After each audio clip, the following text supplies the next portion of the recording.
आज मैंने कहीं एक कहानी पढ़ी जिसे पढ़ के ना मेरी आंखें नम हो गई, तो मुझे लगा कि क्यों ना आप लोगों के साथ शेयर करूं।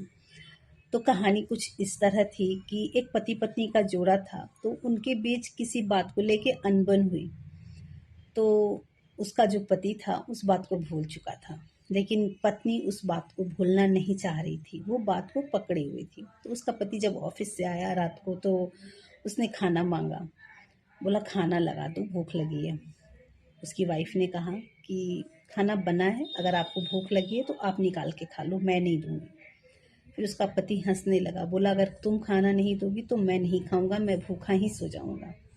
इस पे उसकी पत्नी का जवाब था कि अगर आप भूखा सोओगे तो मुझे क्या है, भूख आपको लगी है, खाना हो तो खाओ, नहीं तो मुझे कोई फर्क नहीं पड़ता, मैं सोने जा रही हूँ।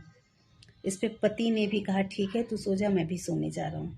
तो उसका पति भूखा ही सो गया। फिर जब सुबह हुई तो स्कूल बच्चों को स्कूल छोड़ के आके हस्बैंड अपने ड्यूटी जाने की तैयारी करने लगा, नहा धो के फ्रेश होके। जब वो नाश्ते के लिए बैठा तो उसने अपनी पत्नी से नाश्ता मांगा, तो उसकी पत्नी का फिर वही जवाब था कि नाश्ता बना है, अगर आपको खाना हो तो निकाल के खा लो। फिर पति ने कहा कि जब तक तू मुझे देगी नहीं मैं नहीं खाऊंगा।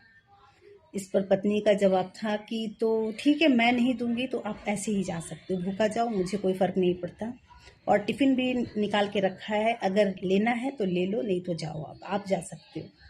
तो इस पर पति का जवाब था कि अगर आप नहीं दोगे टिफ़िन अपने हाथ से तो मैं नहीं लूँगा, मैं भूखा ही चला जाऊँगा, बिना टिफ़िन के ही चला जाऊँगा। इस पे पत्नी को कोई फ़र्क नहीं पड़ता है और वो अपने काम में लगी रहती है। फिर पति बेचारा चुपचाप घर से निकल जाता है ऑफिस के लिए, भूखा बिना टिफिन लिए हुए वैसे ही निकल जाता है। फिर क्या होता है, रास्ते में उसके कार की एक्सीडेंट हो जाती है।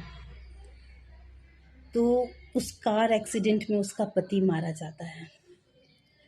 जब दोपहर होता है, बच्चों को स्कूल से लेके पत्नी घर वापस आ रही होती है, तो उसके घर के सामने ना बहुत ज़्यादा भीड़ लगी होती है। तो वो भीड़ देख के सोचती है, घबरा जाती है कि भाई हमारे घर के सामने इतनी भीड़ क्यों लगी है। उसको उसको ये चीज़ का ज़रा भी इल्म नहीं था कि मेरे पति का एक्सीडेंट में ये हाल हुआ होगा। तो वो मतलब जब वहाँ जाती है घर के नज़दीक, तो देखती है कि उसके पति का लाश पड़ा हुआ है, जिसे देखकर उसकी आंखों से आंसू नहीं रुकते। वो बेचारी फूट फूट कर रोने लगती है, कहती है कि राजा उठ जाओ, टिफ़िन तैयार है, नाश्ता तैयार है, मैं सब कुछ दूंगी, अब मैं नहीं लड़ूंगी, अब उठ जाओ, एक बार उठ जाओ। पर वो कहाँ उठने वाला।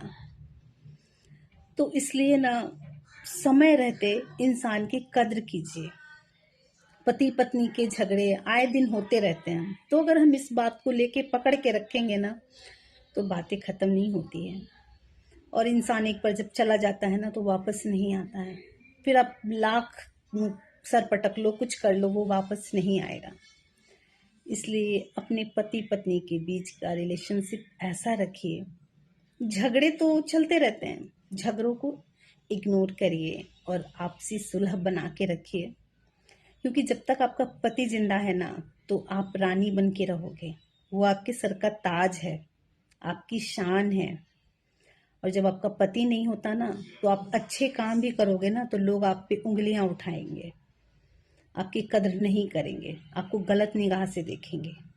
इसलिए अपने पति की कद्र कीजिए, इज्जत कीजिए और प्यार से रहिए। और अगर स्टोरी अच्छी लगी हो तो लाइक शेयर कमेंट ज़रूर करिएगा।